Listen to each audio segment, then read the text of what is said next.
have our first guest who is going to be coming on right now, and it is the one and only, the good old Rocker. How are you doing, Rocker? How's life, man? I'm doing good. How are you? Living. Hoping that, we have a smooth day. It's going to be a busy day, but I'm sure Uh, it'll be okay. Anyway, what's the topic you'd like to talk about today? well, I have two questions, but first I'm going to pause for a break from our sponsors, Raid Shadow Legends. Uh, God damn no, the main question I have is why do you think, outside of any personal squadron reasons, why do you think this World War mode was so bad, so painful? And if you were in charge of it, what would you have done to improve it? So, from my personal perspective, obviously with the squadron stuff and with just playing a lot of the game mode, because I played a lot within the squadron and without the squadron, and what I found was it was the lack of people having the actual good vehicles. One of the things that was very different compared to this World War mode and the last two is that the difference between the default vehicles and the top vehicles was insane. There was only one last World War mode where if you actually, didn't have the vehicle, which was like the Japan one, and you got like, I think, what was it, like the reserve vehicle, the whatever it's called. You got that, but then they changed that really quickly, so you actually got a better vehicle. Where this time they did the opposite, where they got rid Yeah, of the AMX 1390 and gave you an yeah, AMX 13. So I think there was a yeah. lot of resentment towards that, and I like it. Maybe some people enjoy it. Maybe some people really enjoy just smashing faces. When it comes to like just if you're in like a T62 killing AMX-13s, or if you're in an SMT killing G91s. But for me, it got really boring really fast, and it seemed like a lot of people were the same way. How about you? Did obviously you experienced probably some similar things, but what do you think when it comes to do you think this season was as good as the other two? Do you think you know? I definitely think it wasn't, and I Mm, think there's a few reasons for that. The big one being the research barrier, right? mm, This was very much one where it was pretty much you had to have these vehicles researched or you're gonna struggle. For example, in Tech FS we split up into an Alpha and Bravo squadron, and Alpha squadron had people who had researched all the stuff, and Bravo was less so.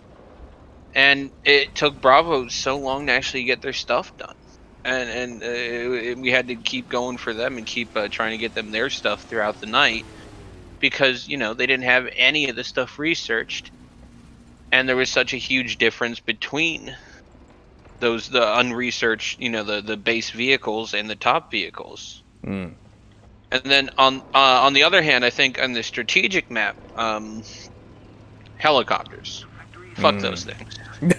Yeah, Like, if did you see the epic speed run that they posted to YouTube the where like they four just like, minute one. yeah, Yeah. because they just marched the helicopters in and that was it. It was over. Yeah, we did that a few times. Like basically, once you have a gap and you have a helicopter and an infantry squad, the fact that you Yeah. could just plop it down, pick it up, plop it down, pick it up, plop it down, pick it up, it just made it so if the defensive side made one mistake, especially Yeah. in like the early rounds before like the changes, then they could just annihilate them. I think there needs to be like a pickup time at least with helicopters, Or or just maybe a maximum amount that you can actually drop off and pick up a unit. Like, let's hmm say you can only pick it up and drop it off like twice or something. or Um, an interesting one could be well, no, because it doesn't really affect the strat that much. I was gonna say like a morale hit every time you pick them up and drop them off because hmm, they're becoming more and more like disoriented or whatever. yeah, But then, I mean, I don't know, because they could still do that cheesy strat. yeah. I think the main issue that obviously we've talked about a lot of others have talked about a lot, I think a lot of the issues when it comes to the commander stuff could easily be fixed with some kind of mode where you could actually test it before going into it, or like an unranked mode. Like now that we have like TechWS, TechES, and TechFS, which are all affiliated under the same name, but all have separate leadership and separate goals. It would be really cool just to be like, you know what?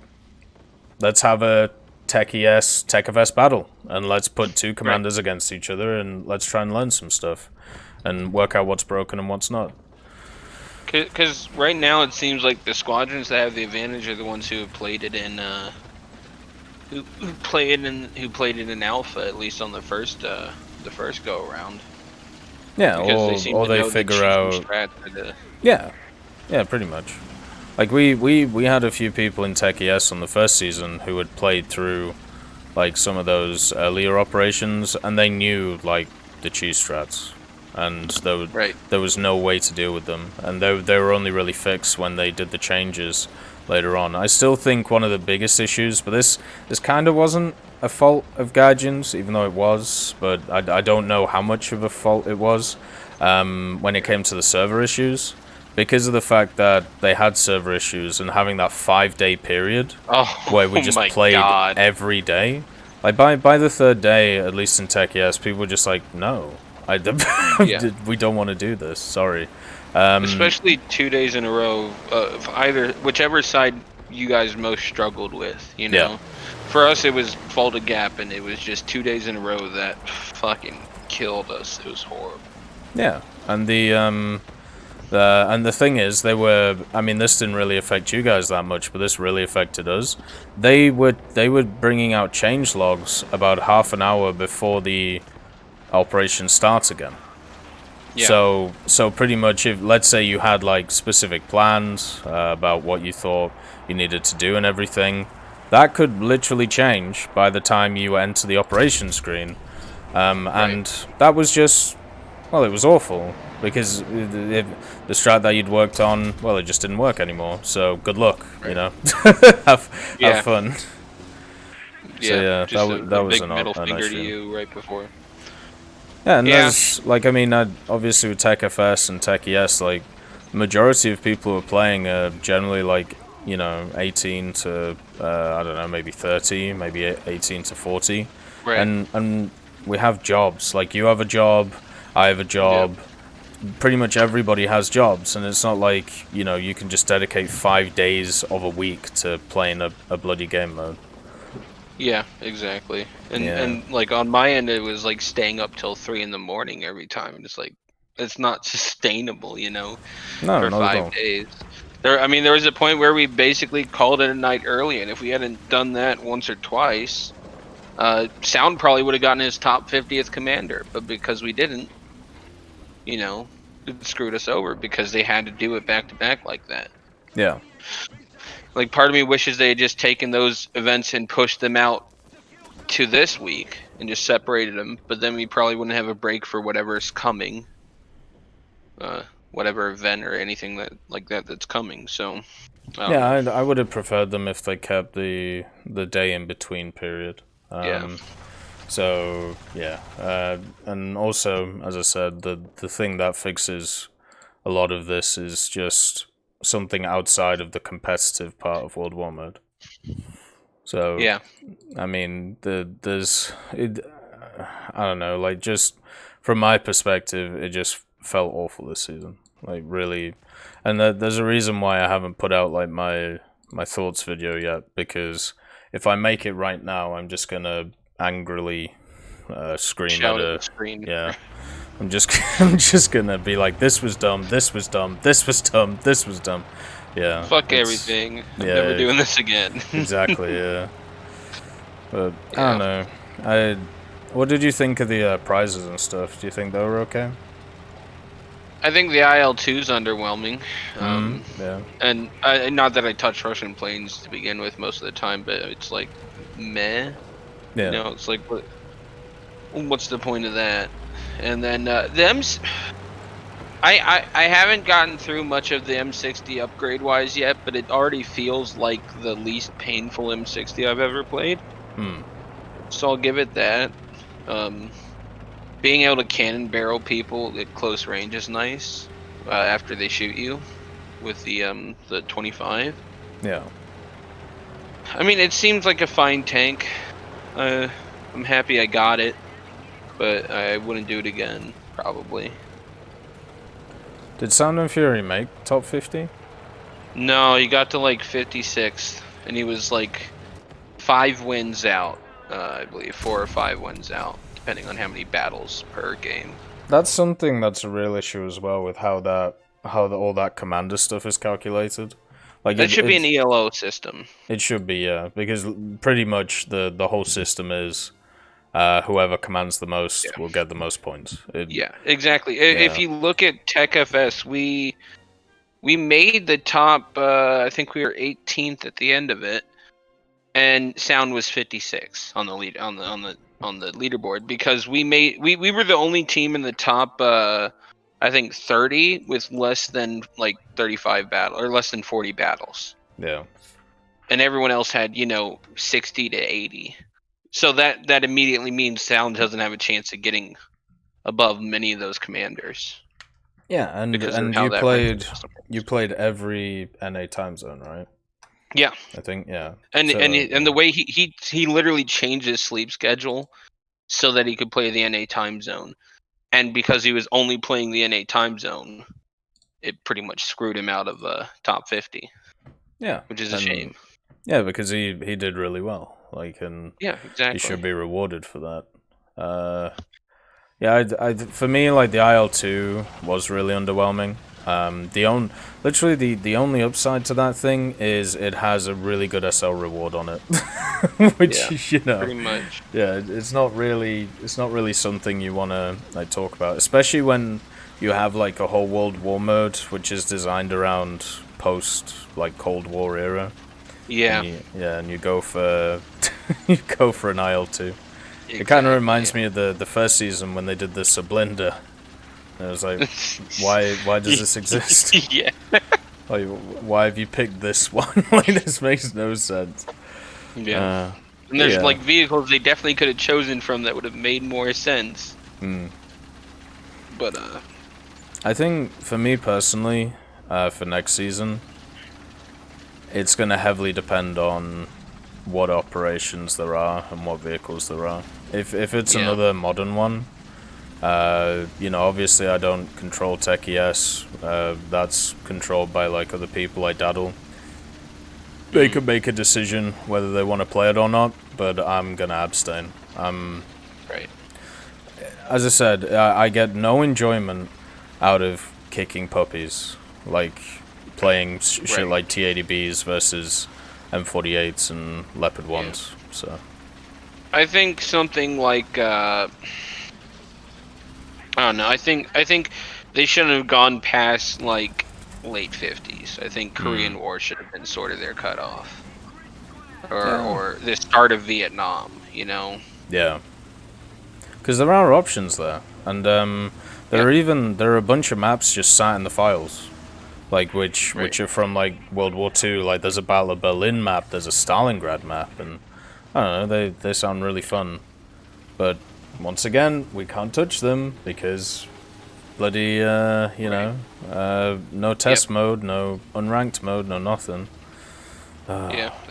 Test mode is really something quite necessary, honestly. And if they had a test mode, maybe they would have realized that they would have had server problems, or that they would have had this or that, Or you wouldn't be able to end operations in 4 minutes.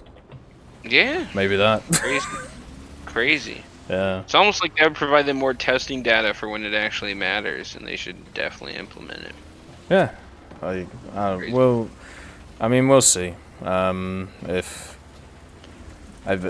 I can't think of a single what would it be called, a technical thing which would stop them doing something like this.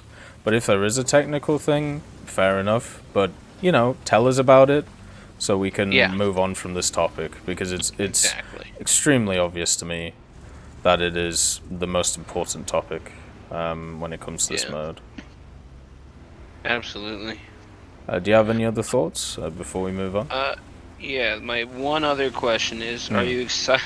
Are you excited for Beyond Visual Range and APS? Oh yeah, it's That gonna be that gonna be wonderful leak. wonderful. Oh, that Do you leak? What? do you believe in The that? highly likely stuff? Yeah. Yeah. I You love think it. it's coming next update? I love it how the only stuff confirmed on that list were literally stuff we already knew about through like Q&As and stuff. Like everything Yeah. else was like highly likely. Well, okay. Like there should be two things required for leak lists now. Either you put names on things, like Right. you actually, you risk your reputation on the line for this shit, or what you do is you put definites in which are different to what we know publicly. Yeah.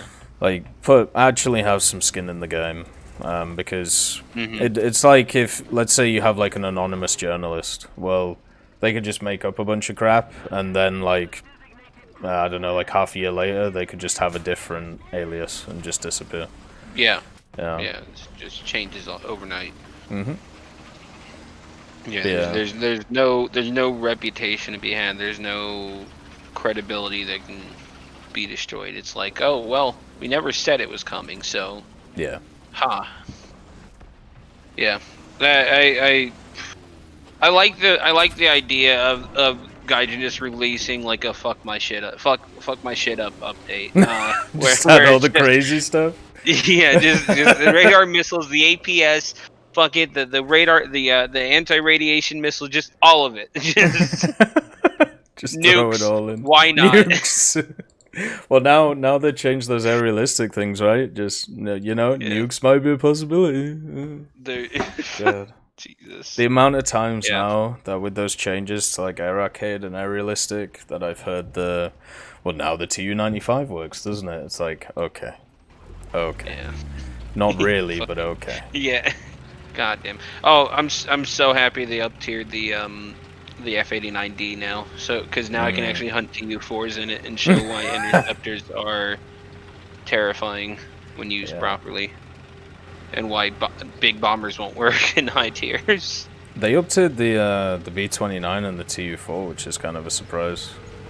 Yeah. Because they recently just down tiered the TU-4, right? I think. Yep, and they moved it back up. Yeah. To 8.0. Which I can understand, because honestly, sure there's air-to-air missiles, but with those piston engines, you got to get close enough to for their gunners to be somewhat dangerous, anyways. So Yeah. the bigger danger is being boom and zoomed by someone who can get above you and then dive on you. Yeah, we'll see. Like, I still think those two should have never been added to the game, but hey ho. We're here now. Yep. Alright, Rocker. Well, as always, Right. Thank you for coming on, brother. It's always Nice talking always to nice you. to chat, man. Alright, well, I'll see you around. See you, brother. So that was Rocker. Always wonderful to chat to about many different things. One of the key parts of the success of TEC FS over this season of World War Mode. They played incredibly well. Him, Sound, Freeman, and many others. You all should be very proud of yourself. It was a great achievement that you guys were able to get. Now, one thing I will say is if you guys don't want to come onto the stream to chat, what you can do is you can leave questions or thoughts in the Q&A for Tech Room on the Discord. So therefore, you can, you can get your stuff answered or get your thoughts out there. So the first one is a Vulgar Potato. He says, do you think the F8 Crusader, or perhaps the F5E/T20 Tiger Shark, would be feasible aircraft in terms of balance for their performance and characteristics? So I think the F8 Crusader, definitely so. It is obviously, I believe, a Vietnam-era machine, and we know that two of them have actually been cited, the models of them, a French version and also an American version. So when I look at the general statistics of something like that, it looks like something that would fit in the game pretty well. I don't think it would be game-breaking or anything like that. And the F20, the Tiger Shark, I know a little bit less about, but I also understand that not many of them were made. So it could be one of those insane prototypes that we see, which sometimes fundamentally break the game. Like this thing, its maximum speed was Mach 2, which is, pretty normal, 220s. And then, of course, it has the Matras, the rocket pods on it, Sidewinders, Sparrows, AMRAMs, all of that things. Right now, when it comes to high tiers, for me, it seems more of the interest or more of the use of a vehicle right now seems to be its acceleration, its elevator control, and its missiles. So as long as you give them competent missiles, or as long as you give them a competent elevator, then they should be completely fine, at the end of the day. So I do think both of them could easily be in. Whether, would they fundamentally change the game? No, I don't think so. I think that would be fine. But it would be nice to see them. The next one comes in from Otto. Oh my god, I just got bombed. The next one comes in from Otto. Marauder when? Hopefully soon, brother. We've already had the leak from Alex, so anything is possible. And then we have Big Bully from TechFS. How do you feel about the UK ground forces in War Thunder? They have the lowest win rates, I'm pretty sure. What do you think Gaiji could do to improve the British win rate, possibly tanks? The problem with Britain is they're actually all capable vehicles, and they do have areas such as 7.7 and 6.7, 3.3 and 3.7, which are really strong. The main issue they have is pretty much the kind of doctrine at later tiers doesn't really fit the game. Like challengers and chieftains don't really fit the general playstyle of what they're normally fighting, so you have to play them in quite a different way. And once you play them in that different way, it's hard to get the initial advantage and snowball the game, which is something that you have to do a lot of the times at high tiers to win. But at low tiers, like rank 2, rank 1, rank 3, I don't think that's too much of an issue. I think generally you can do this you can do this pretty effectively in stuff such as ground forces. I think, the high tier is the issue. Maybe not matching them up with America might be a way to do it, to just give them a little bit more leeway on whose team that they're on. Maybe that would give them a go. But yeah, there's always that. So as I said, guys, if you want to come on, make sure to hit up either Nito or Swiss. If you need the Discord link, !Discord is where you can find it. And also just check news and announcements to be able to see who you need to talk to for them to come on. So let's talk to our next guest, and once again, it is Conte Baraka. Obviously, we had a nice chat yesterday talking about the article that was out when it came to the the Gaijin piece yesterday. So how you doing, Conte? How's life, man? Oh, I'm good, man. Real good, as usual. Good stuff. So what do you want to talk about today? What's the topic? As I believe many people are aware, I primarily play Britain, France, and Italy, and I have virtually everything spaded in the Italian and French tree, so I've been working on my British tree. You just reminded me of something. I need to. So right, we need this as a permanent record. So one thing that has been spread among the community that I've seen recently is that because of that line in that article, that Conte didn't have the M1A1. He's been playing for 3 years and hasn't got the M1A1. How is he? Obviously the grind is too much. This is Conte Baraka's service record. As you can see, he doesn't play a lot of America, but he has nearly fully spaded literally the whole trees of Italy, France, and Britain and Germany. So yeah, it's not the fact that he couldn't grind the M1A1, it's the fact that he played everything else.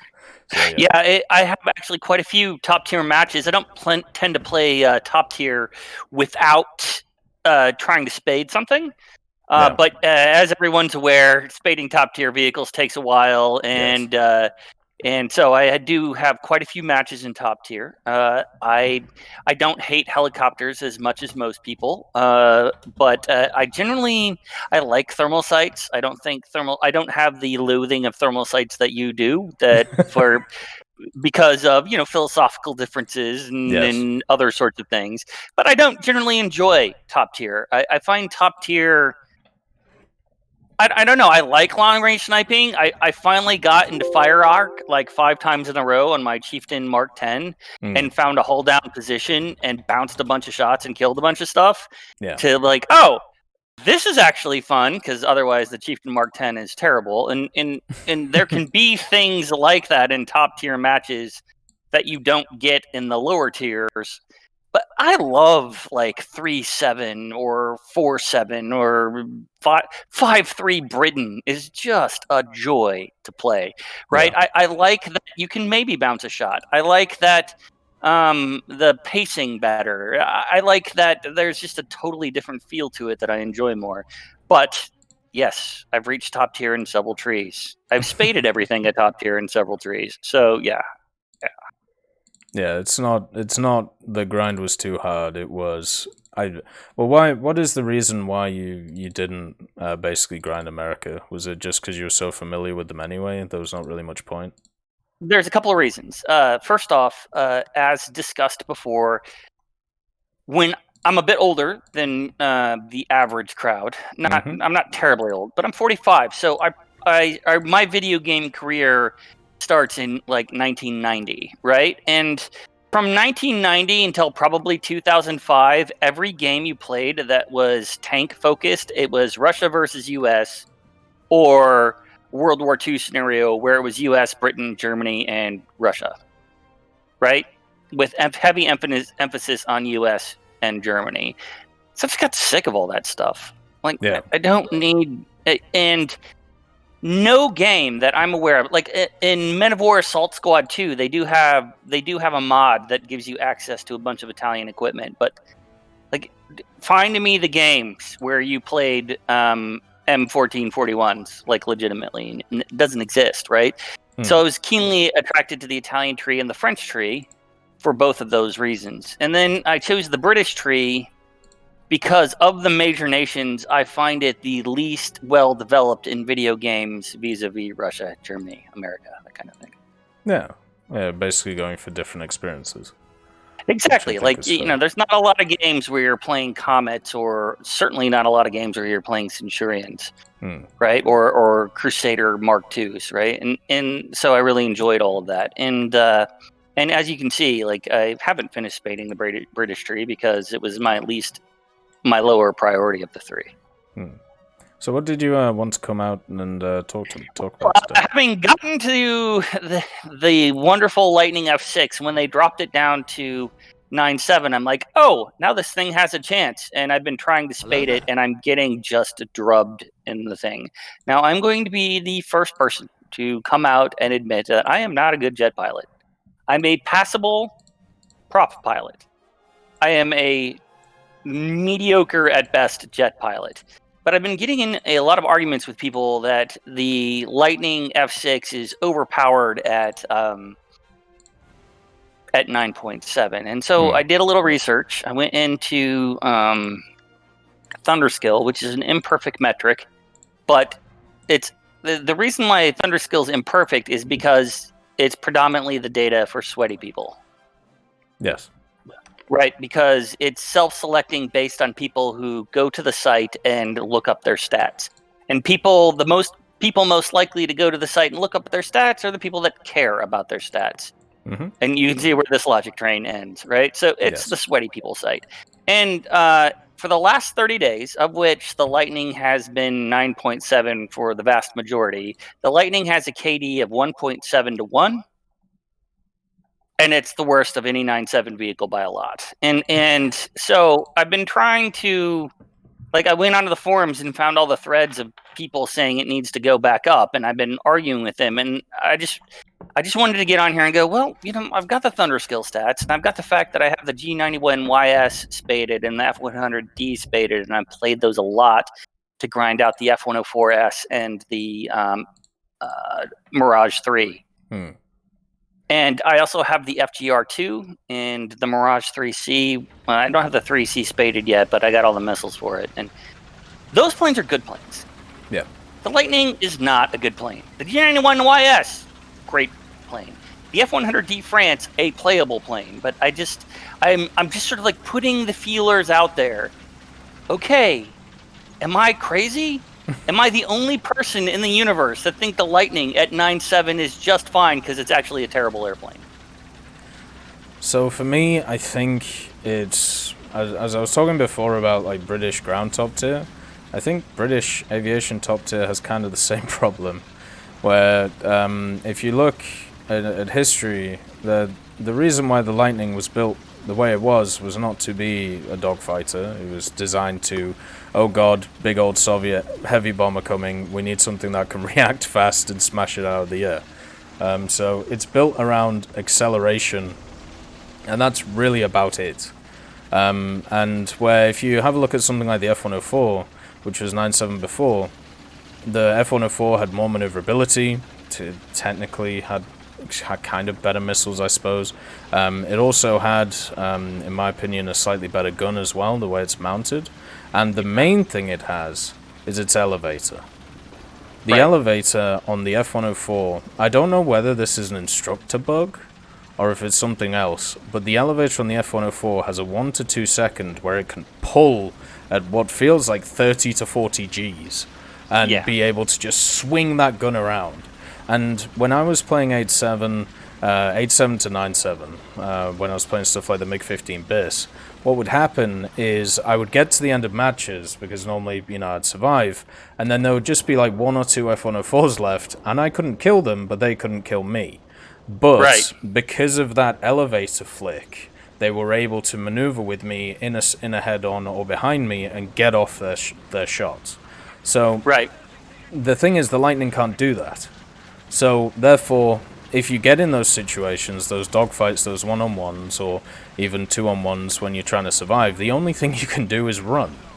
And because your missiles aren't good enough to be able to actually finish off a target, there's not really a lot you can do.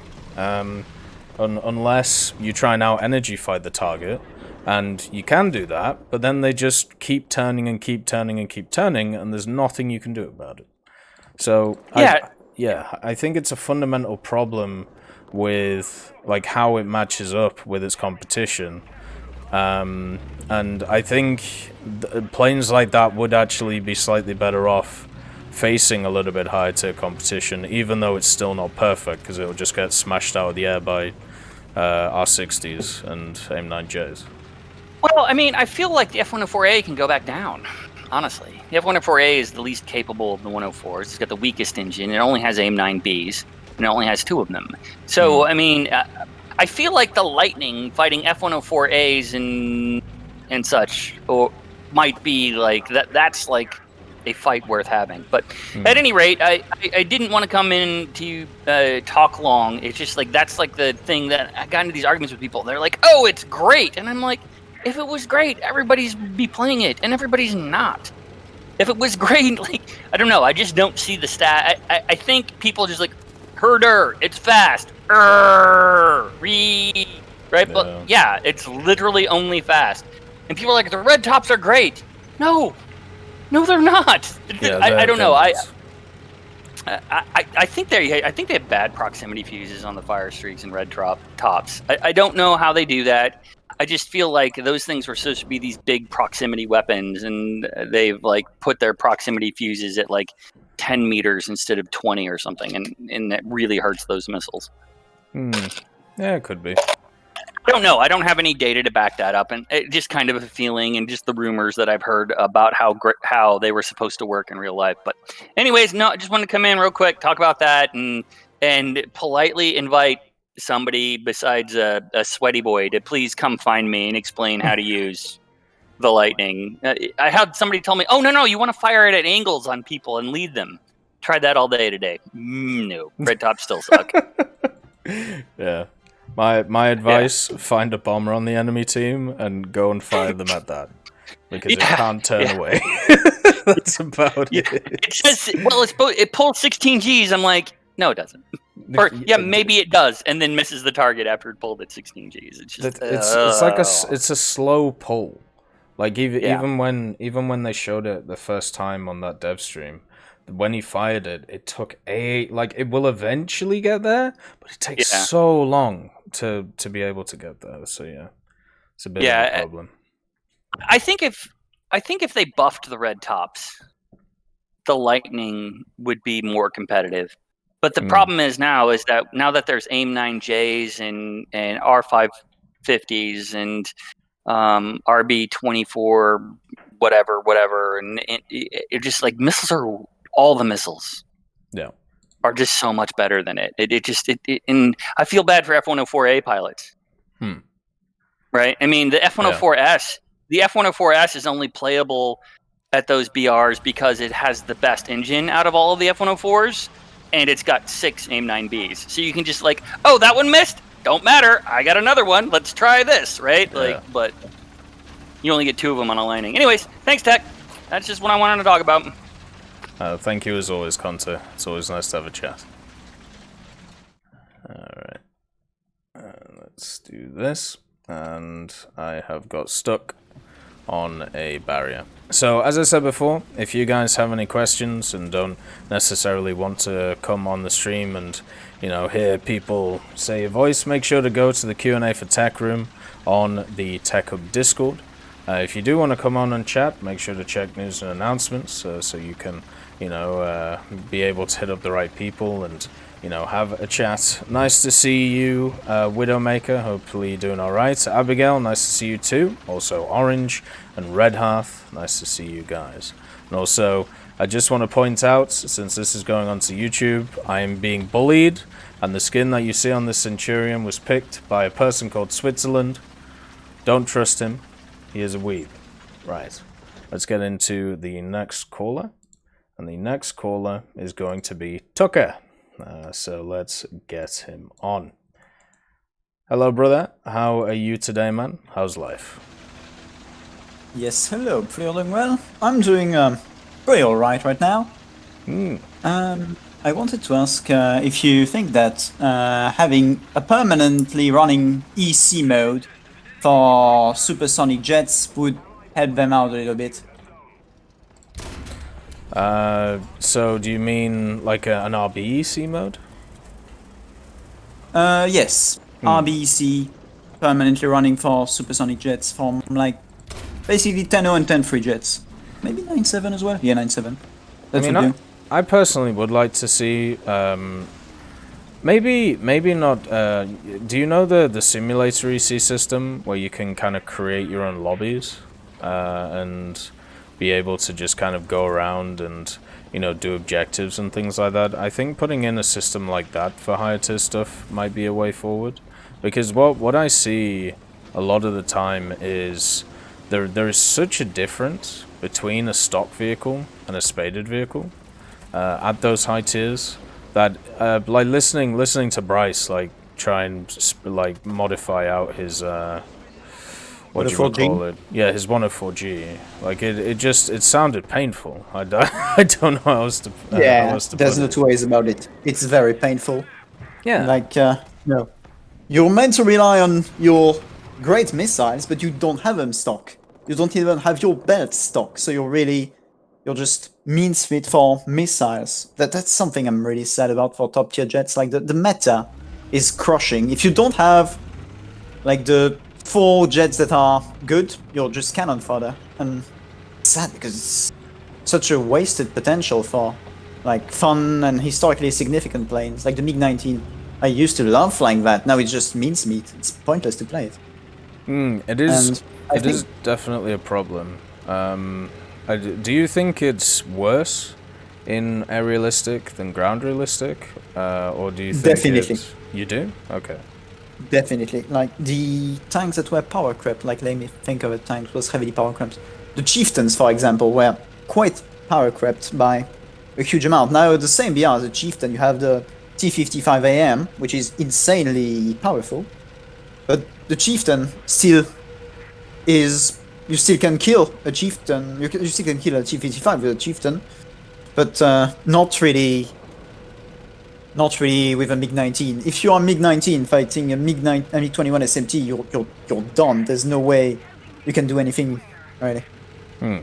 That's because it's It's for tanks it's a lineup basis, while for aircraft it's a individual vehicular basis, and so you're a lot more reliant on actual vehicles.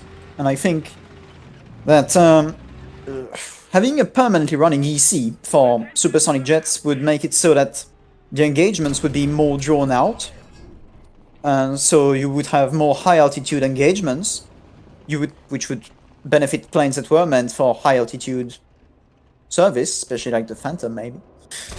And the combat would be on a more 1v1 basis, so that would lead to maybe a bit more drawn out dogfights and individual fights that are maybe a bit more fun than diving in a furball and dropping in a missile to hope and get a kill.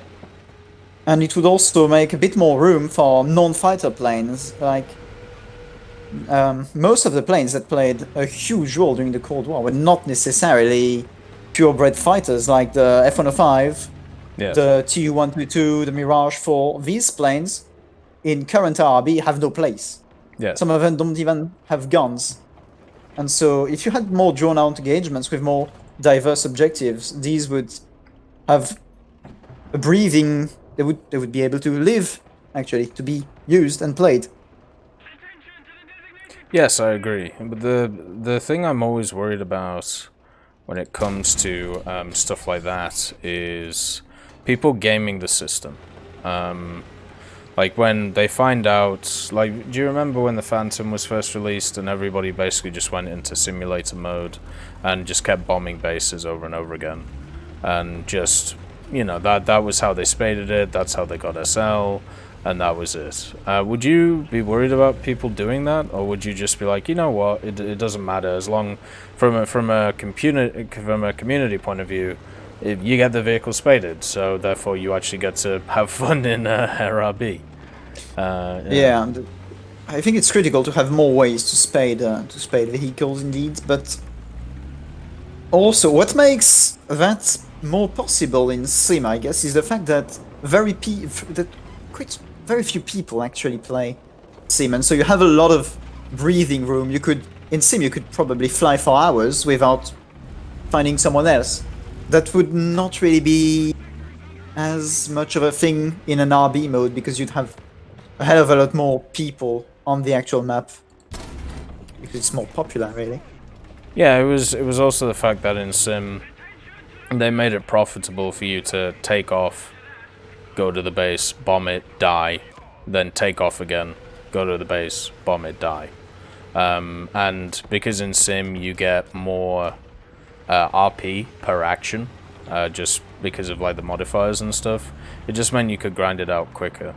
What do you think about the idea of trying to, maybe for the people who want to, like, you know, spade it quicker, what do you think about the idea of trying to push them towards the PvE stuff, like the air assault?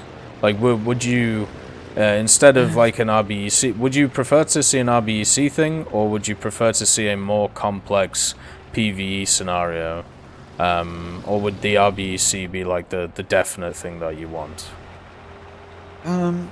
It is true that current Assault Air Arcade is a bit of a mess for supersonic jets, but like there's a bit of PvE in AEC as it was, really. Like, I don't know if you remember, for the anniversary of the Battle of Kursk, there was an event. Yes, there was an EC event, but I think a lot more people were playing the Germans than the Soviets, because the Germans had the 109 G6, I think, was their super dominant plane. Yes. And so, like, the maps were empty because no one actually got games, and there were like a lot of AI planes flying around that you could kill. It was filled with bots that were just as valuable to kill as normal players. And that would be a bit overkill, I guess. But I don't think that there's need to upgrade. I think EC would be better than a more refined Assault Air Arcade. Yeah, I agree, actually, and I think with the additions of, you know, more AI, more stuff going on, I think it would be generally a lot more fun. I think eventually for me, like what I would see as beautiful or perfect would be if War Thunder got to the point where EC was the mode. But I know for like, especially with when that map rotation filter got added, especially for ground, it made me realize that a lot of the community just wants like fast-paced action, and I'm wondering if RBEC can deliver that. And do you think, can it deliver that through just having a ton of events going on all the time? You know. If it's done in a balanced manner, I think you could have that. Yeah. Because the issue with modes that are very permanent, such as Sim, with constant lineups, is that in the end there's always a side which has it better, or even a lot better than the others. Yes. What was the name of that one, for example? For a time, there was like an early Cold War Sim, I think it's actually still the case, early Cold War Sim lineup with the German M48, but and it was basically, it's roughly 7-7, and so you had 7-7 tanks fighting each other. Basically, it was very fun. It was mostly balanced because it was like Cold War MBTs versus Cold War MBTs that were, it was MX-30s and Leopards versus T-54s, so it was quite fun and quite balanced. But at some point, they heavily buffed the German M48. They gave it darts, and they moved it up to 8-3 in RB, but it remained the same in Sim lineups, and so you were the only one running around with a dart. Sorry for that voice crack. And so, even though it was not insanely OP, it still was kind of sad, and it was quite clearly the best vehicle in that whole lineup. If it's done in a balanced manner, which I think is definitely possible, maybe by just having mixed teams anyway, I think that's the way they achieve the balance with supersonic jets. Like there's 1 or 2 nations which get their turn to be on the top of the world. Like at some point earlier this year, like the MiG-21 SMT was by far the best plane in the game, and so everyone was playing that, and it was insanely dominant. Yes. But it didn't actually have a better, a hugely good win rate, since it mostly fought itself all the time. That's that's the thing about top tier rare, isn't it? I think it ends up being just I think it's more of a skill matchup at the end of the day, because you're fighting yourself, which I think a lot of people like, but I still kind of like the differences between the vehicles.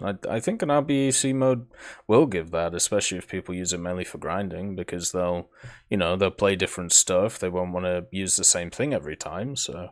You've always got to be careful of those tryhards, which normally ruin these perfect gaming experiences by exploiting stuff.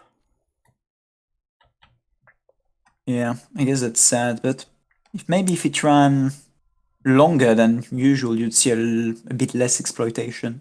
I think so too. So, do you have anything else that you'd like to discuss, Tucker? I wanted to ask about tanks from Switzerland. What do you think Gaijin should do with them? I think that very few people talk about these tanks, even though they're actually very neat to me. The issue with Switzerland as a nation for War Thunder is that they don't really have a lot of indigenous plane development, and so it's not a viable tree, because they actually would just be hunters and 109s. Nothing Swiss made, while the Swiss tanks could possibly be heavily Swiss through and through. Yes. So for me personally, in my mind, I am done with more tech trees in War Thunder. That is for major nations, for minor nations, whatever. But I still want what I would class as minor nations to be added to the game. And what I would do is I would add them as sub-tech trees off of pre-existing nations. So in the form of like Romania or Hungary, I would add them as sub-tech trees off the German tech tree. So you could mix and match vehicles with the German tech tree, so you don't have the lineup issue. And then also on top of that, if you use Romanian or Hungary vehicles, that research goes towards that side of things, whereas if you use German vehicles, that research goes to the other side of things. That to me would be the perfect way of doing it. But the problem with Switzerland is, who would you attach them to? Like, which nation?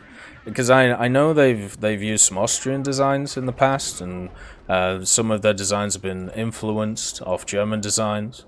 But I don't know. How would you see them implemented? For me, I'd probably add them to like the German tech tree, even though it doesn't make too much sense. Like, there are three possible big old candidates for me, which are the Germans, the Brits, and the French, because they used vehicles from from all three actual countries. Like, they had some French tanks, some British tanks, and some German tanks, and planes from all three of these countries. They had Mirage, they had Hunters, they had 109s.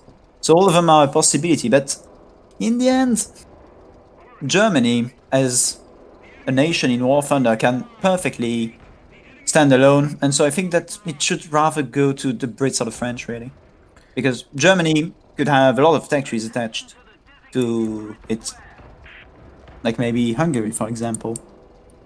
What do you think about the idea of what they're kind of doing right now with Israel, where they add them in as like event vehicles or gift vehicles or even premiums? Do you think that would be okay, or would you like to have some of them just be able to be researched?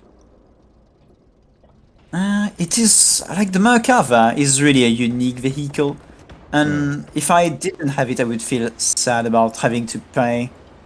Like, how much is it on the marketplace?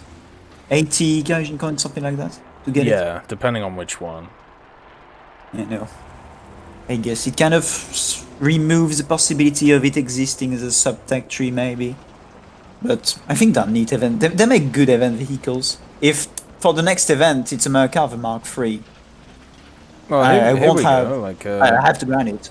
what about squadron vehicles In a then? way. If that is the Oh, issue. that would do. Yeah. And that's something I think is a huge issue. The lack of squadron vehicles. We had to exit.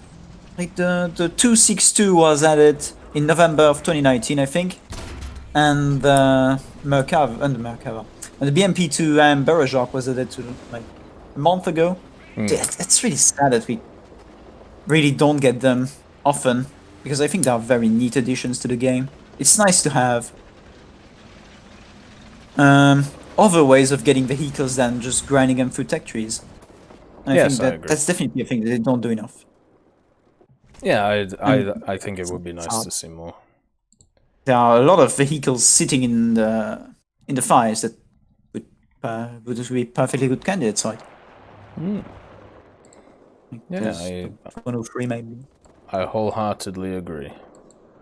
And I hope that we see more of just other nations' vehicles, because of stuff like the TAM, the Roycat, stuff like the Israeli vehicles, the most recent Turkish M60. There's been, well, what is kind of surprising to me, especially when the Roycat was put into the game, the amount of people that I talked to which were like, hell yeah, my country is now represented. You know, it was like, it was some kind of like national pride thing going on. And I'm sure there are people from Switzerland, from places, you know, like Belgium, from places like the Netherlands, which would love to see their vehicles in the game. And I want them to have that feeling, you know, that was given to those other people. Yeah, the Roycat really was one of my favorite recent additions to the game. Bit of a shame it was nerfed, but like, it's unique, it's cool, it's different than the British tanks. It's just a very fun, balanced addition to War Thunder. But the thing I would really want to be North Korean tanks. Big snail in the sky, please give. The Chunmaho, no. or whatever it's called. Yeah, the Chonma 216 with like twin grenade launchers, twin SAMs, twin ATGMs, and a 125mm gun in a T62 with composite. Like, what's not to like about it? It's gorgeous. No, I would give the whole French tech tree for that. It does sound really fun. But anyway, Tucker, it has been a pleasure having you on once again. Pleasure talking to you as well. See you another time. Thank you, brother. See you later. So it's always nice hearing from Tucker, our Frenchman on the continent.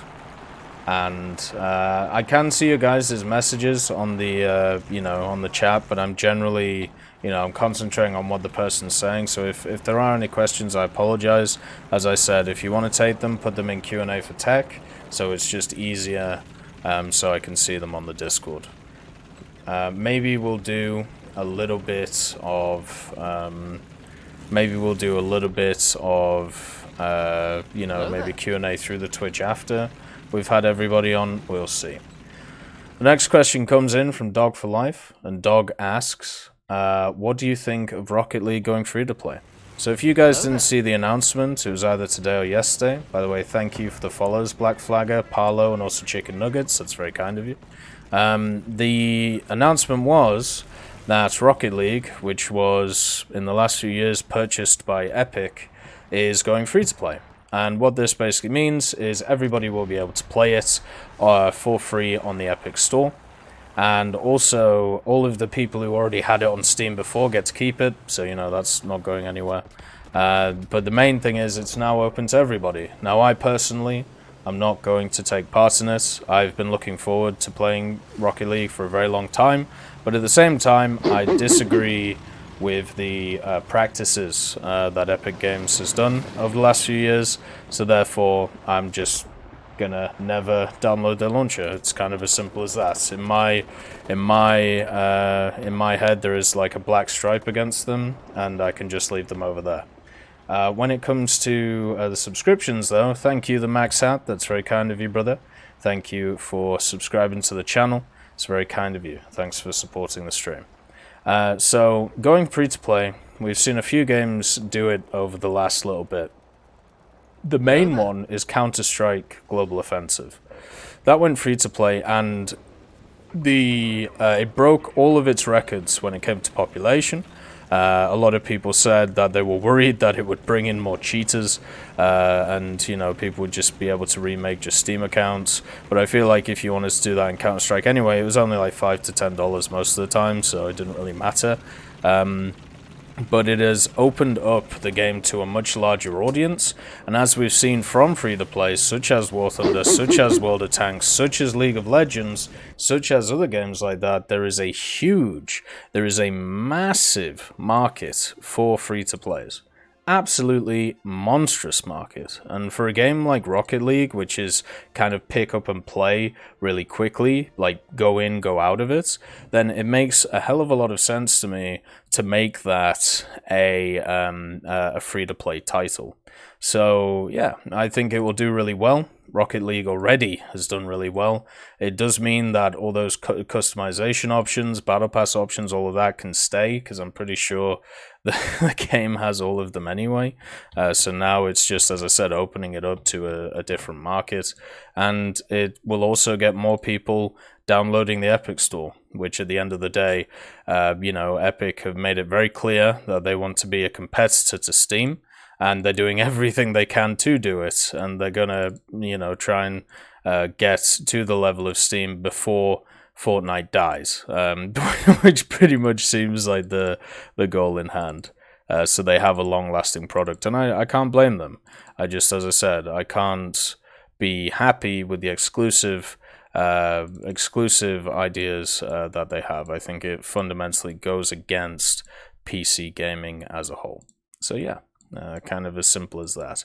But thank you for before Ruvim, I think that says, or Biru with him. That's before Ari with me. Before Ari with me. Bear with me? There we go. It's bear with me. Right. Thank you for the subscription. Bear with me. That's very kind of you. Sorry, my mind is taking a while to chunk over. But thank you for supporting the channel, brother. It's very, very much appreciated. Thank you so much. And let's see. This is the new skin we're going to be running. This was from Dog for Life 2. This is the Charioteer of the 20th Armoured Brigade, the Lysander. And it has a beautiful Scottish flag on it as well, kind of, which is awesome to see. So we're going to be showing this in battles. Now, the next person we're having on is good old Matrix, one of the admins of the Tech Hub. So, oh god, what did I do? Uh-oh, I may have just crashed my Discord. Well, hopefully it comes back up pretty soon. So, god damn it.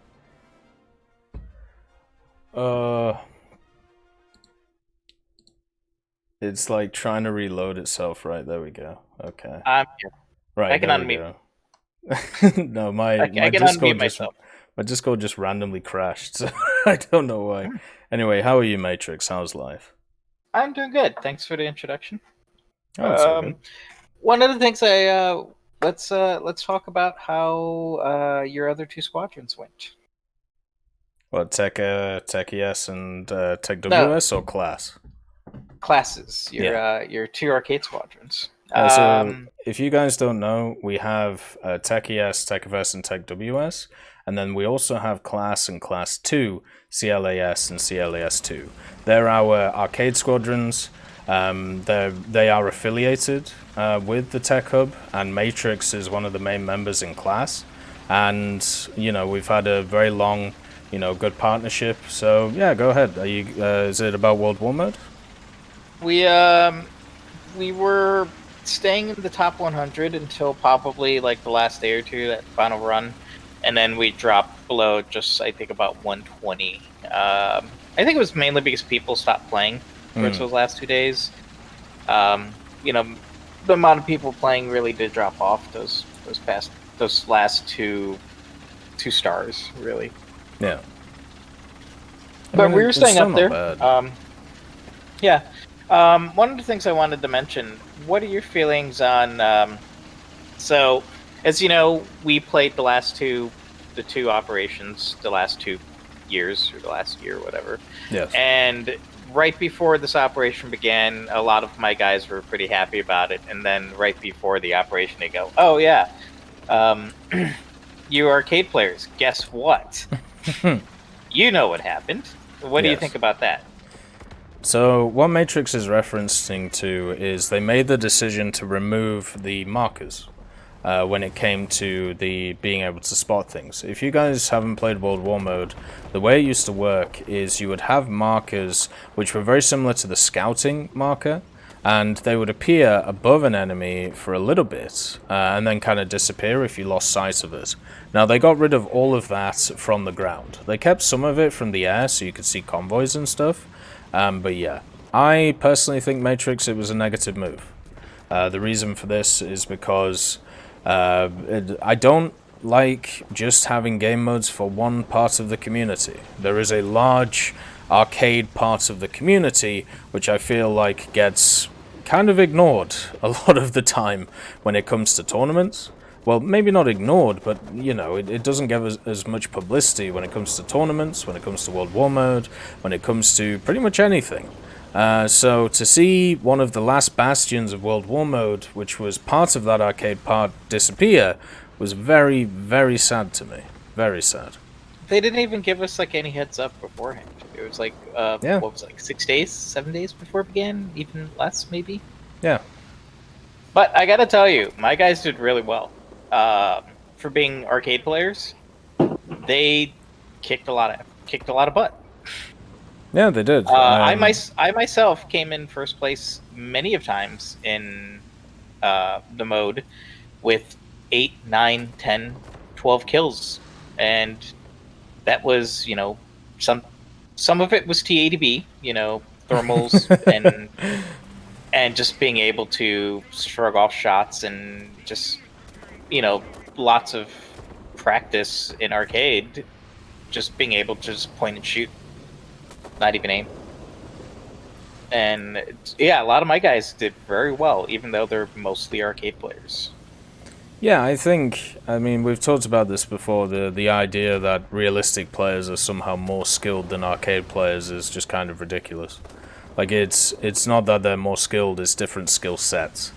And I think in World War Mode, what should be emphasized is, as long as you're playing as a team, as long as you're playing together, you will generally have a really good time, no matter what type of the game that you play a lot, you know. No matter if you're an arcade player, a realistic player or a simulator player. You'll have a good time. Yeah, so we did pretty well. Class 2 also did well. I was their commander in Class 2 for a few times. Won a bunch of battles for them. Yeah, I'm actually I guess I know how to command now. You've learned the mechanics. Kind of being forced to it. Being forced into it. If you guys don't know, the European Canadian basically forced me to take on Class 2, which well, it was already there. Not forced into it, but forced to playing the War mode. Forced is a strong word. Implied? Yes. Implied? Yep, we can agree on implied. I will. Implied. So I had to find commanders to, do operations, and when I couldn't find enough commanders, I ended up having to command myself. Did you still get all of the stars and everything? Yes. Yeah. No, I didn't get the camo for the for the M60. The M60. Yeah, I looked at the camo and I looked at my life and I said, "F you." My life is more important. Yeah, I don't blame you. I'd rather take a shower and lay down. What do you have you tried out the M60 yet? No. I did download a weeb skin for it. That's like purple and white and has some, waifu girls on it, and that's probably how I'll play it. Fair enough. But are you so obviously after World War mode, we have a situation now where both class squadrons are full again. Yes. To the brim. Is there any thoughts to maybe a class 3? Or what do you think? Well, we would have to talk about that after ES, WS, and FS are filled. Yeah. You guys, when it comes to the squadrons now, we have to let them balance themselves out right now. Of course. People moving around, and that's going to take at least a month or so before we get all that straightened out. Yes, let's just say it's gonna be a bit all over the place. But if you guys are worried if you're in class 2 or if you're in class or Tech ES, Tech WS, Tech FS, all of the squadrons I believe right now are hitting the 20k research for the squadron RP. So as long as you're in one of them and you're participating, then you will get you'll get your 20k. One of my officers from Class 2 is in the chat. Pod officer. He's one of my officers in Class 2. Oh, there we go. He actually did. He actually did a lot of the commanding for Class 2. He did in chat. I think it would be nice to at some point get like a round table together of people who did command and like see like their opinions on stuff and what to have a look at. So yeah. That'd be nice. Between all of us, we do have a lot of experience in commanding. The mode. That's actually a pretty good thing to have. Like at least 15 people that know what they're doing. At least between all awesome. The squadrons. The other thing to also mention, before we move on, is should we announce it now? Like what Operation Crane? Hold? Yeah, we're going to have a new thing on the Tech Hub called Operation Crayon, and it's I don't know how much you want to say before it's officially announced. We can announce it today. 2 weeks. We have all the prizes. We have the grand prize, and I've already gotten 2 separate submissions, kind of. Yeah. So basically, what we're gonna do is, on top of all the normal giveaways that we have, we're creating a Tech Hub community event called Operation Crayon. And the point of it is we're going to give you some, you know how like in a coloring book, you have like images which don't have any like color on them, We're going to give you those specific images, and then you can do whatever the hell you want to them. Whether you want to print them out and like color them, or you want to use Photoshop, or you want to do anything, and build on top of the existing image, you can do that. And we're going to pick, after 2 weeks, the 3 best ones, and maybe some additional prizes for creativity. And yeah, there'll be games on offer, there'll be some beginners packs on offer. It's going to be a lot of stuff for you guys, so it should be a lot of fun. Yeah, so we already decided, one of the things I decided was one of the main prizes is going to be one of the beginners packs, because I've talked to a bunch of people, and almost nobody has the new beginners packs, because 1, they haven't gone on sale yet, and 2, they're brand new vehicles. So we're gonna give people a chance. Like, if you win, you can be like, I want the new Japanese one, or I want the new one of those. You can pick between the 3 that you want. And then like the second and third prizes, I've picked out some $40-$50 games from Steam that you guys can, we're gonna give you keys for if you win. And one of the reasons why I did this is I can't draw. Crap. So when you have these other art contests that we've had, I can't even draw a circle. So here you go. Next best thing is let's have color something. One of the things that I was hoping is not just, so I'm going to put out the picture. It's going to have the Tech Hub logo on it and stuff, but you're going to be able to expand on that. We've already had one guy on the turret of the tank that you're coloring. He put a weeb girl in the turret sticking out. One of the things, also, I thought maybe somebody can put the tank in the front and then have some Gundams and some arm slaves in the background, arm suits and stuff. Yeah, the one thing to emphasize is you have complete artistic control over what you want to do with it. The only thing that we would obviously ask is obviously no NSFW, but that's it, Yeah, and so there's already one guy saying he has no artistic talent. You can do this in Photoshop or even Microsoft Paint. Yes. Yeah, that's the thing. You can also print out the picture. The picture's going to be big enough to basically print on a, 8x11 sheet of paper. I don't know the size of a sheet of paper anymore. But an you A4 size, basically, or an A3. And so you can basically use crayons, color pencils, what are those other things? Oil paints, felt tips, watercolor, pastels, anything. Yeah, exactly. And one of the things I was pointing out, it is going back to school time, we think. So at most people's supermarkets or local Walmart stores and stuff, crayons and color pencils and everything are really cheap right now. We're talking $1 or so. So if you guys need stuff to do that with, it's really cheap right now, like $1 or $2. We do plan on doing this more than once. Yes. So don't throw away your supplies because you probably will need them next time. One of the next ones I was thinking about doing would be a plane instead of a tank, and then maybe after that we would do a boat, maybe. Yeah, that's how well it goes. You also may have a chance, depending on how good the design is, to put it up on the merchandise store, and maybe we can give some kind of kickbacks or something, or at least I'll sort that out, after all this is said and done. Oh, look at that. Somebody already pointed out you can Bob Ross it. Yep, you can Bob Ross it if you feel like. Literally, the world is your oyster when it comes to it. The only thing you have to use is the generic template, and after that, you can do what you want. It's going to be awesome. It's a great idea. I mean, you want a pink tank, you want a purple tank, you want a pink submarine, not submarine, but pink tank. You want it, whatever. I was actually okay, let's say you're married. You can have your kids do it. Yeah, why not? Make some money off your kids. First time you probably will.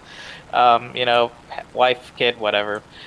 This actually just came up because I was thinking, we had some big discussions in the Tech Hub. Lots of kind of heated discussions, and maybe this will keep people's minds off of what's happening in the world. Yeah. A distraction, kind of. Yeah, like we've done a few things like this over the last few months. Like we did the month of isolation giveaways. We've done we've tried our best to try and give people different avenues to explore themselves instead of just worrying about what's going on outside and all of that wonderful stuff. So There's an outside world. oh, I wish not. I really sometimes I really wish there wasn't. So I could just chill for a bit. Okay, yeah. We'll be putting out an ad, everybody, in a couple hours later. Yes. Yeah, when everything is said and done, it will be out today. So you guys get an exclusive first look at everything before. Aren't you gonna show him the picture? I can do if you want, if you have it. Yeah, you can. Oh no, you sent it to me, didn't you? Oh no. Yeah, it's the one with the logo on the bumper. Yeah. So the first one, which is going to be used for this, if I can get it right now, just to show you guys. You want to show them Dog's example, sort of like how much they can change it and still work in the process. So yeah, and this is literally something Dog did in like 5 minutes, I think. Show him the original one first before we show him Dog's. Yeah. Right. So this is the original one that you can see here. So this is the template that we'll give you guys. It's just basically an IS2 with the TEC logo on the front. So as I said, you have complete creative control what you want to do with this vehicle, whether you just want to color it in to make it look really nice, or whether you want to actually, completely transform it into whatever you feel like. It's completely up to you. And then this is something that Dog set up in about 5 minutes, just to give an example of something that you could do, which is pretty simple, with of course a weeb woman with some bloated out cheeks and a bit of woo. So there you go. And anything and everything and he changed is the bumper allowed. too. Yeah, and he changed the bumper too. And anything and everything is allowed, apart from, as I said, NSFW stuff.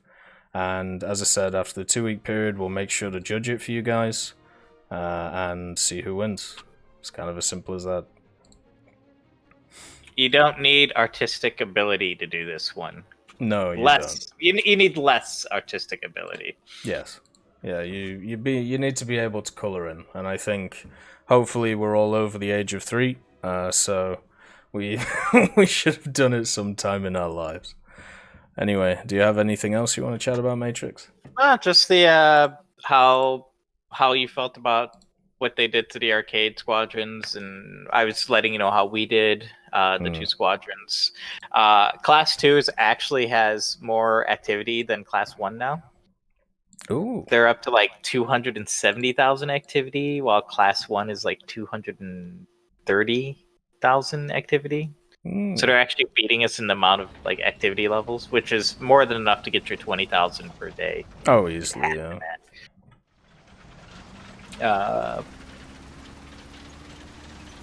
Last thing I was going to say is for the people who wanted to move around squadrons, that's going to be possible. So, like if you're in Class 1 or Class 2, and you meet the requirements to move over to TEC, ES, FS, or WS, you could probably just message me, and then I will message the head of the squadrons to see if you want to get moved over or not. TEC ES has some free spots open, and I know there was, we have some realistic players in, Class 1 that might want to move, so we can get that started. Yeah, there's basically, I think that's fair enough. We can, as Matrix said earlier, this next month or so, there's going to be a lot of shifting when it comes to me. I can hear you, Flamey. I'm just, as I said before. that's what, 500-600 people between us all. Yeah. And I bet you any money we could probably get like more squadrons in as well. God damn. It's a crazy world, Matrix. Crazy world. Yeah. The class is the arcade squadrons and overflow squadrons for tech. That's what they are. Yeah, pretty much. And if you didn't realize, there are some class and class 2 members in the chat right now. Yeah, and if you guys want any more information on the squadrons, you can find that in the Tech Hub FAQ on the Tech Hub Discord. So that's where you find that stuff. Anyway, thank you, Matrix. It's been a pleasure having you on as always, brother. Put me back in the channel, please. All right, I will do, brother. Right, so let's just check. Okay. And the next person to come on is E-Viper. So let's have a chat to E-Viper. How you doing, brother? How's life, man? Good. Good, man. So what's your topic you want to chat about today? Repair costs of copy-paste vehicles. The repair cost? Okay. For example, the M24 chassis of the American, Italian, and Japanese varieties. Then we also have the jumbos, the American jumbo, the Cobra, and we also have the French jumbo. And there's also the M4A3 in the American tech tree and in the Japanese tech tree. And then there are the Centurions Mark III and Mark X, equivalent to the STRV-81 and STRV-101 in Swedish tech tree. So is the issue you're bringing up that they have different repair costs, basically? Even though they're fundamentally the same vehicle? Yes. Yeah, I think that's fair enough. And if you look at it from the point of view of the same vehicle, then it doesn't really make a lot of sense. But I think what they're trying to do is set it up that way because of the lineups that they have, and not necessarily the vehicles themselves. Yeah, but when the Swedish tech tree got introduced, wouldn't you basically just copy the repair cost over and then adjust it to its appropriate repair cost in one of the later economy changes, though? They didn't do that. Yeah, they introduced it at a higher repair cost. Wasn't it like 20k or something? Yes, it was. I don't know. It would be lovely to like talk to somebody about that. Like, why? Because there's no way that machine should ever be 20k. No matter how good it's performing or whatever. So, yeah, it is weird. Like, and I don't think any of them have actually, like, they're not equal to any of the others now, are they? They're all massively different in repair cost. Do you think are the bonuses the same between the two? STRV-81, and I have premium right now, is 225% SL gain, whereas the British equivalent, the Centurion Mark III, has a 225 SL gain. so Jesus, it's even worse. God damn. Oh, that's so weird. As I said, the only real conclusion without further stuff that you can really, fathom is that they would put the repair costs artificially high in the first place because they know that the people who are going to play it the most are going to be the people who are more committed to the game. So therefore, they're going to have to, eventually over time the repair costs will be lowered, but they want to kind of scalp people in the first place, with those high repair costs. But I don't know, man. That would be kind of saying weird. They're going to try to make them buy SL of GE? I mean, maybe. I don't know. How. Well, that's a question. Have you ever been short of SL? Back in the early days when it was only aircraft, I have been short of SL. And I did buy SL with GE before. Yeah. But then I got smarter and I realized, this is a really bad idea. Why do that? And I could just buy premium and grind more. So. Yeah, for me, like I don't think I've ever had a time where I've I would say that I've been short of SL. I can definitely understand nowadays, like as I've been grinding like higher tier vehicles, why people do.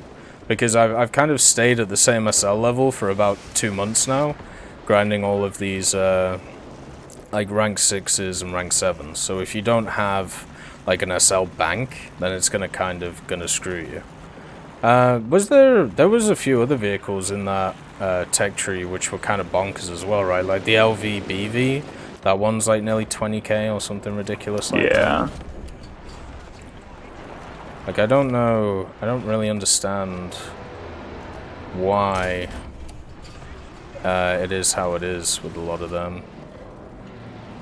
And they just seem to kind of be getting worse as well as time goes on. Especially with those top tier vehicles. That's the thing. Do you think maybe they should lower the rewards instead of the repair cost? Just so people don't have to look at such a large number and get kind of scared of it? Or do you think there's just a really weird... I don't know, do you think like the Swedish vehicles, do you think they're profitable right now? Profitable. I would say no, just because of the amount of repair costs that you pay if you die. Like you're gonna have to get in like 2 kills per every death, and if you have a really bad game, you're just gonna die right off the bat. Yeah, like some vehicles you can die, not get a kill, and still make money, or at least break even. But with the Swedish vehicles, you can't really do it if you're playing the STRVs 81 and 101, just because of their repair costs. And the 101 was... I wonder if they ever like talked on the forum why that thing was so high, or if they just ignored it. Because that was one that really stood out. Like I can't remember a time where... like when the French tree came out or when the Japanese tree came out, there was like one vehicle where it's like, right, we're gonna really screw this vehicle. Like before normally what happens is you have like a few updates and then 1 or 2 vehicles go crazy high in repair cost. Actually maybe some aircraft, but then again it's much easier to make SL in aircraft, so I don't know. Yeah, it seems like in general that the copy-pasted vehicles are higher in repair costs for some reason or another. So yeah, that is kind of odd. Yeah. I wonder if it's something to do with them being the reason why they filled those lineups, so they're thinking those lineups should do really well now. But obviously, you know, that's hard to work out if that's true or not. I don't know. It's really... a lot of it is so confusing to me when it comes to SL. Like, even through the Swedish tree, I don't think I even had issues, like, grinding SL. Even when I was playing that, like, 7-7 lineup, I definitely wasn't making SL, but I don't think I was losing any, either. Where are you at in the Swedish tree? I currently have the STRV 103A, and I'm currently grinding the STRF 9040C. So, what do you think of the tree? Have you enjoyed it? Once you get to 7-7, it's really enjoyable. Minus the repair cost, of course. Oh, of course. Yeah, the repair cost kind of hurts a lot. Like, it's definitely one that kind of put me off that experience. Like I kind of stopped grinding at 7-7, mainly because of the cheese wedge, but also the repairs weren't very fun. But yeah, we'll have to see, you know, what happens if that 101 keeps going down or not. Anyway, do you have anything else you want to chat about? No, that's about it. Ah, that's fair enough. Well, as always, Viper, it's very nice to have you on, brother, and also well done on the squadron battle stuff. It's nice to see you're trying to breach into tournament stuff. Yes, we are attempting a naval tournament. Oh, there we go. We theorized that since not a lot of people are interested in it, we can actually easily get some of those GE rewards. That makes sense.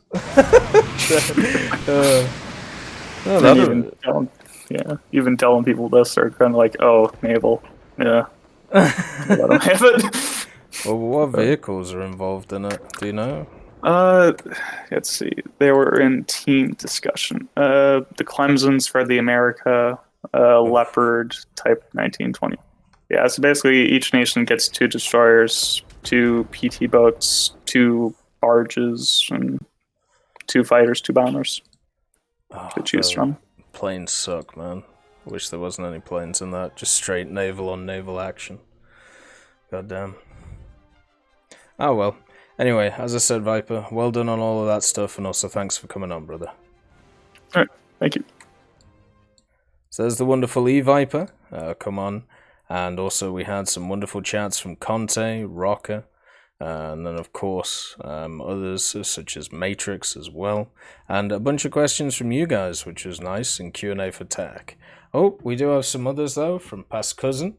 What do you think of War Thunder adding PvE events, like the Falklands, Malvinas conflict, where you have to bomb positions or attack ships or things like that, or maybe an assault on Wake Island, where you have to defend islands? Well, they have kind of like the single mission stuff, right? Which is kind of like that already. But I wouldn't be... what I would like to do is, if they want to do single player content, make like an expansion every time for the game. So let's say they do like the, I don't know, Operation Sea Lion expansion. And what's inside of it is like 20 single player missions. You know, you get a bit of RP when you create them, or get a bit of SL when you, when you make them, and when you complete them, you get a bit of SL and RP for whatever nation you're playing as. And you pick them up for like $5 or $10, kind of like the Pacific packs, but for other theaters of the war. So, you know, one for the European theater, one for maybe the Australasia theater. I think that would be the way to do stuff like that, and I would definitely pay. You know, I would definitely pay for those packs. I think I, as a person who has enjoyed single-player content for an incredibly long time, it is definitely something to look for in a game like War Thunder. Sometimes, you know, you get bored of the PvE side of things. What you just want to do is you just want to chill and, you know, sit back, relax, and enjoy some wonderful musings from single-player action. So, what we're going to do to end this is do a quick fire round of questions. So, this is your time, Twitch chat. If you want to get any questions answered, hopefully, you know, as I said, quick fire, so short answers, this is your opportunity. So, stick them in the Twitch chat, I'll read them as we go, and I'll make sure to try and answer them as well as I can. So yeah, go ahead and go a little bit crazy. I've already seen a lot of you, you know, talk about questions over, you know, this period of time already. So yeah, it is kind of how it is. Favorite food, either a full English breakfast or a pork roast with crackling as well. To be or not to be, that is definitely the question. Who you should ask about that is Humphrey Boldegard. Why are you such a sexy beast? Sometimes you just have charisma, sometimes you just don't. I do. Does the wife play War Thunder? No, she's more interested in stuff like MMORPGs. Cake is always nice. Dream car? Either... A dream car would be either... it's kind of hard, actually. It's either a Murcielago, Lamborghini, or I mean, I kind of already have one of my dream cars. But yeah, either that or probably a early Jaguar. So something like a 1930s Jaguar. So if you want like a picture, something like this would be wonderful. Jaguar Mark IV, as it was known. I'd be really happy to have one of them. It'd probably just sit in a shed for a long time, but I'd enjoy it. Chicken or the egg? Definitely the chicken. Evolution wins. Favorite vehicle that sucks? What in game? The CA Lorraine, probably. Do you cook with ramen with milk or water? Definitely water. Milk's just an extra expense. Favorite question? Favorite question? I always like the one where it's you have the railway crossings, and you know, you have a bunch of people on one side and then you have yourself on the other. It's which one do you save, and then it just keeps going on, kind of like a thought thing, a critical thinking idea, working out how somebody works. South Park fan, yeah, it's pretty good. I only watch one episode every so often. You know, do I like orange juice? Yes, with the pulp. Is this a true statement? War Thunder, almost fun. I mean, I enjoy it. I find it fun, so no. Favorite War Thunder vehicle? Hurricane Mark 1 late. Opinions on possible introductions of South Korean vehicles? There's not enough of them. I'd rather they were implemented as an extra on top of the American tree. Have you ever wanted to quit War Thunder and never come back? Yes. Update 1.41, I think it was, which was just after the introduction to tanks. It was either 1.41 or 1.45. They put in a patch where they made bombers and stuff and fighters just in general incredibly tanky. So it took like a whole clip of ammunition to kill it. There is a video on my channel called the update that broke the camel's back, I believe. That is what I'm referencing there. Spawn protection bugged versus spawn camping. Spawn camping is something that is just going to happen in this game. It is as simple as that. It is a way that you play ground forces. There's no way to really stop it. It's the reason why it's a dead topic. You have a Lambo? Oh, well, that's good for you. Hopefully it's nice. From 2017 to now, do you think the game took a positive or negative turn, especially top tier? I think it's a natural progression, where it's basically where it had to go when it came to the top tier. But I would say, from my personal opinion, it was negative. Because we have all of the top tier premiums, which I disagree with. We have additions such as mechanics as thermals, which I think make the game brain dead. Same with missiles. I think it had to happen because of the fact that, you know, you have so much new technologies that people want to see, but at the same time, yes, it is very much a negative to the game. I think the skill level in general of mid to upper tiers compared to top tier is much stronger than than the others. Then we have wouldn't have to spend money or you get a Jag. Wheelers, dealers, or overhauling every time. Are you the real Dirty Dan? I try not to be, but sometimes you gotta be in with the pigs. You ever had water on your cereal? No, I'm not a heathen. When T90? Don't know. No comment. What's the new cruiser tank symbol? I don't know. It's probably for the British cruiser tanks. A10 when? No comment. Frogfoot? No comment. Is bullying mouse justified? Yes. Tits or ass? Proportions.